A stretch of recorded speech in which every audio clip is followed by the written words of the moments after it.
Hello très chers investisseurs, ici Julien Malengo et bienvenue sur cette nouvelle vidéo. Aujourd'hui on va voir comment obtenir son financement sans apport. Avant ça, je t'invite à s'abonner à cette chaîne si tu veux recevoir les dernières nouveautés en direct sur la chaîne et aussi à regarder ce qui se passe sur Instagram. Il y a plein de pépites immobilières qui te permettent de voir ce qu'il faut faire et ce qu'il ne faut pas faire dans les investissements immobiliers. Tu as le site aussi Investpreneur qui te permet de t'abonner par email et de recevoir une pépite immobilière par jour. Donc voilà, plein de contenu et sans oublier 4 PDF qui sont à ta disposition pour faire des investissements immobiliers de la bonne manière. Le premier, c'est comment être sûr de faire une bonne affaire. Le deuxième, c'est comment investir et gérer des biens à distance pour aller chercher de la rentabilité. Le troisième, c'est les travaux, comment gérer et budgétiser les travaux de la bonne façon sans même te déplacer sur le lieu de l'investissement pour être sûr d'être dans l'enveloppe de travaux que plus tard tu feras confirmer par ton entrepreneur, mais au moins tu es réactif et tu sais si ça vaut le coup ou pas de te positionner sur ce bien.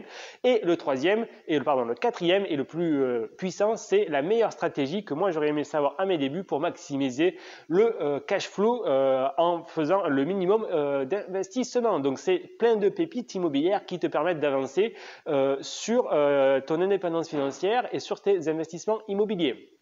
Donc aujourd'hui, on traite du sujet du financement et comment obtenir ton financement sans apport.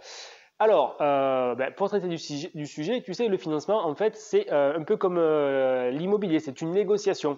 Dans la vie, on négocie beaucoup de choses, même sans s'en apercevoir. Mais là, typiquement, quand vous êtes face à face avec votre banquier, c'est une négociation qui est en train de se passer. Et si vous avez défini que votre objectif principal est de ne pas avoir à mettre d'apport pour obtenir votre financement, eh bien, il va falloir échanger des critères pour que lui, il trouve un avantage à vous donner ce que vous voulez et que vous, du coup, vous puissiez obtenir ce que vous vouliez en lui faisant plaisir. Alors, pour ça, il faut définir une liste de critères que vous pouvez discuter et vous mettre d'accord pour trouver un accord. Alors, quels sont ces critères? Bon, l'apport, le premier, ça, c'est votre objectif. La durée, ça, c'est un autre objectif que vous voulez. Il y a aussi le taux, typiquement. Il y a aussi les assurances, il y a aussi le différé, il y a aussi les pénalités de remboursement anticipé. Donc tout ça font qu'il y a une liste de critères que vous devez mettre sur la table et dire à monsieur le banquier, moi ma priorité c'est de ne pas avoir d'apport potentiellement et de ne pas avoir, et d'avoir un long différé d'une année ou deux années, le temps de bien faire les travaux. C'est peut-être à distance, je ne veux pas être pressé pour choisir l'entrepreneur, je ne veux pas être pressé pour choisir les locataires. Donc voilà, ça c'est vos deux critères principaux. Évidemment, vous ne pouvez pas vous battre sur tous, parce que si vous battez sur tous, il vous dira... Il est probable qu'ils vous disent non à certains et il vaut mieux choisir sur lesquels ils vous disent non. Par exemple, le taux, c'est pas quelque chose d'intéressant parce que enfin, quand on achète une résidence principale, le trois quarts des gens regardent le taux.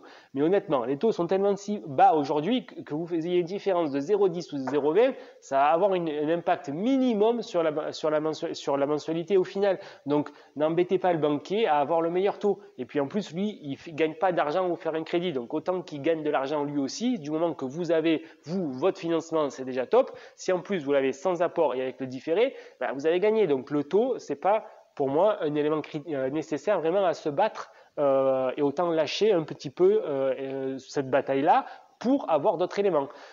Idem, vous pouvez y faire plaisir en disant bon, si on travaille ensemble, moi j'ai pas de souci à peut-être domicilier mes revenus. Ou si tu peux le faire, si tu peux pas le faire, tu peux domicilier les revenus locatifs. Tu peux y prendre des cartes de crédit. Moi au début, je voulais pas avoir de plusieurs cartes de crédit quand j'étais plus jeune. Je voulais pas avoir de cartes de crédit dans plusieurs banques parce que ça me coûtait 10 € par mois. Aujourd'hui, j'ai des cartes bancaires dans toutes mes banques et je suis heureux de payer 20, 25 €, voire même 30 € par mois du moment qu'ils me financent. Donc voilà, c'est des contreparties qu'il faut donner. Pareil, vous pouvez prendre une assurance vie lui ouvrir un PEA, PME.